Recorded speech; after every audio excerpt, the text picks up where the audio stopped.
A lot of us turn to horoscopes and personality tests to find out a little bit more about ourselves. However, there is a simpler way to shine a light on some personal characteristics you might not be entirely aware of. Your answers to these simple questions will tell you much more than any 2-bit tarot card waving astrologist ever will.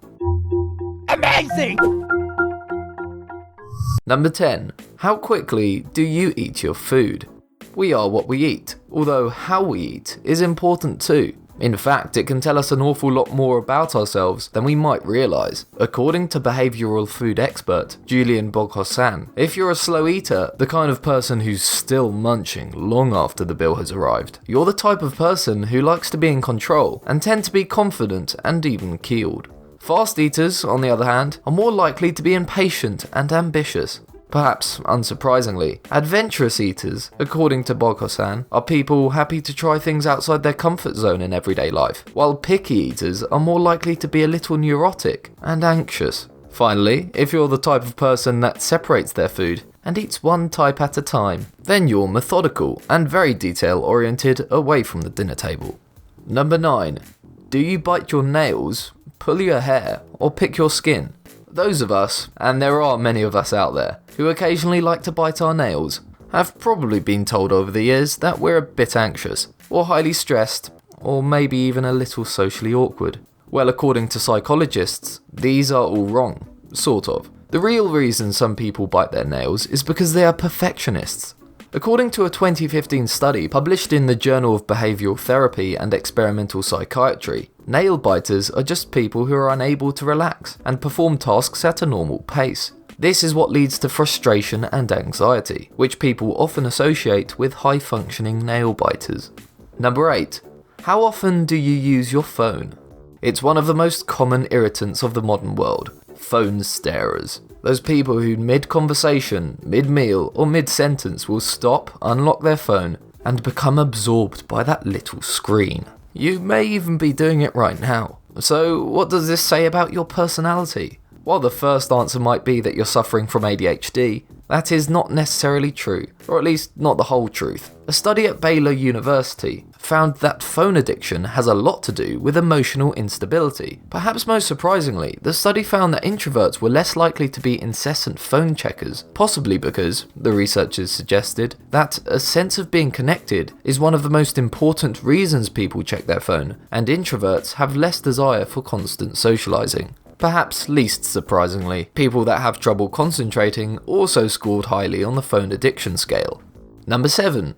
How many unread emails do you have? A lot of us will spend a large part of our day sending, replying to, and guiltily ignoring a series of emails. So, how we respond to, and what we say in our correspondence, can say an awful lot about the type of people we are. For starters, the words we use are an important personality indicator. Extroverts are more likely to mention bars, music, party, and drinks, probably because of how much they enjoy company. Narcissists, unsurprisingly, talk a lot about themselves, while those with relatively low emotional intelligence will use words like stressed, depressed, and angry. So what about email length? Does that matter? Yep, it sure does. Longer emails indicate people with a lot of energy and a certain amount of neediness. Instant responses reflect impulsiveness and a lack of self-control, while those who take an age to respond were seen to either be lacking interest or demonstrating a certain level of passive aggressiveness. Number 6. How do you take a selfie? The world seems split into two groups. Those who take a selfie at basically every opportunity, and those who avoid taking a selfie like they avoid a highly contagious disease.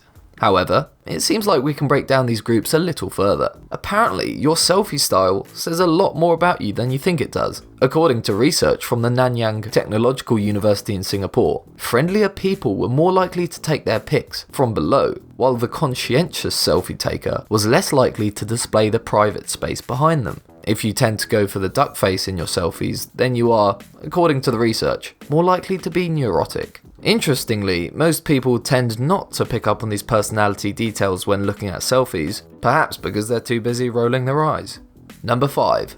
How comfortable are your shoes? You can tell a lot about a man or woman by the type of shoes they wear. right? But just what is it you can actually tell? Sure, an expensive shoe probably indicates someone who is either wealthy or a little vain, but beyond that, how much does a shoe indicate about the body attached? Quite a lot actually. According to research published by ScienceDirect.com, those with well-maintained shoes are more likely to be clingy and anxious as opposed to practical shoe wearing types, who are more laid back and agreeable. Are you an ankle boot wearer? If so, try to remain calm here. You might be a little aggressive. Number 4. Where do you look when drinking out of a cup? It kind of follows that the type of clothes you wear and what you type in your emails says a lot about who we are as people. But what about how we hold a drink? And no, I'm not talking about what happens when you've had a few too many G&Ts, but literally how you hold the glass. Dr. Glenn Wilson, a consultant psychologist at King's College London, had the unenviable task of observing 500 drinkers at a bar over a month. He broke the drinkers down into 8 categories: the flirt, gossip, fun lover, wallflower, ice queen, playboy, Jack the Lad, and the browbeater. You'll have to check the study out for all the details, but here's an overview. The flirt, normally a woman, holds her glass with splayed fingers and often over her cleavage. She will peer over her glass when taking a sip, maintaining eye contact. The fun lover will take short sips from his or her glass or bottle, which is held loosely at the neck. The wallflower is shy and will often hold their glass protectively. Their palms are kept hidden while their drink is rarely finished, a mouthful left just in case. The Jack the Lad is conscious of his image and often appears arrogant. He is territorial and will lean back in his chair and is less likely to welcome strangers into his group. The study was specifically aimed at finding out who was the most open to be chatted up, with the flirt, the playboy, and the fun lover coming out on top, so to speak. Number 3. What are your favourite colours? We shouldn't be too surprised that the colours we wear or choose to surround ourselves with say quite a bit about our personalities, but just what exactly? According to research in a variety of places, including psychologytoday.com, those who prefer white are highly organised and very independent, while those who prefer black strive for power and control, though they are often artistic. People who prefer yellow like to express their individuality, while those who like green are very frank and often loyal. If you're looking for a good friend, brown wearers apparently make the best companions. Pink is generally deemed to be the most calming colour, which is why it's often used in prisons. So what colour are you currently wearing? What does that colour say about you? Number 2. How do you shower?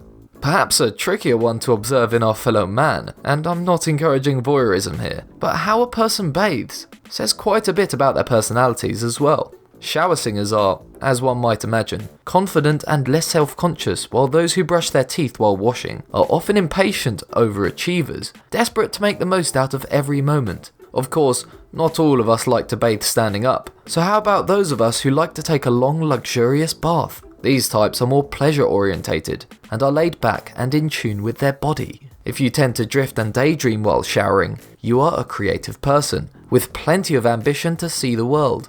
Finally, getting very specific here, do you get into the shower before turning it on or after? If you get in first, you apparently have an adventurous spirit and have a willingness to live on the edge, probably because you run the risk of being frozen by the initial burst of the shower.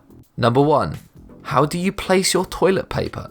So I've told you what showers say about you and what your footwear reveals about your personality, but what about how you hang your toilet roll? Well, it might just be the most revealing of the lot. So ask yourself, which way do you place your toilet paper? Over, like this, or under, like this? In surveys in the US, between 60 and 70% of consumers go with the over orientation, i.e. with the end of the roll on the outside, as opposed to the under orientation with the roll against the wall. Survey results have discovered some peculiar things about how we hang our TP. According to studies, if you go under, you're more likely to be earning 20k or less and be politically conservative. Those who go over are said to be more laid back and liberal, while also enjoy being in charge. The survey results point to specific trends. No one, as yet, has figured out why this might be. Of course, people who go with the over orientation are less likely to touch the germ-filled wall the paper hangs against, while the end of the paper is visually distinctive. The under orientation is arguably tidier and definitely makes it more difficult for pets or young kids to unravel the whole roll in one go. Might people who prefer the under orientation be more family orientated and thus more likely to be conservative? I'll let you think about how you want to interpret that. So there you go. Let me know in the comments how you fared and what the questions have said about you. And don't forget to subscribe to Be Amazed, and make sure to click that bell icon to be part of the notification squad. Thanks for watching.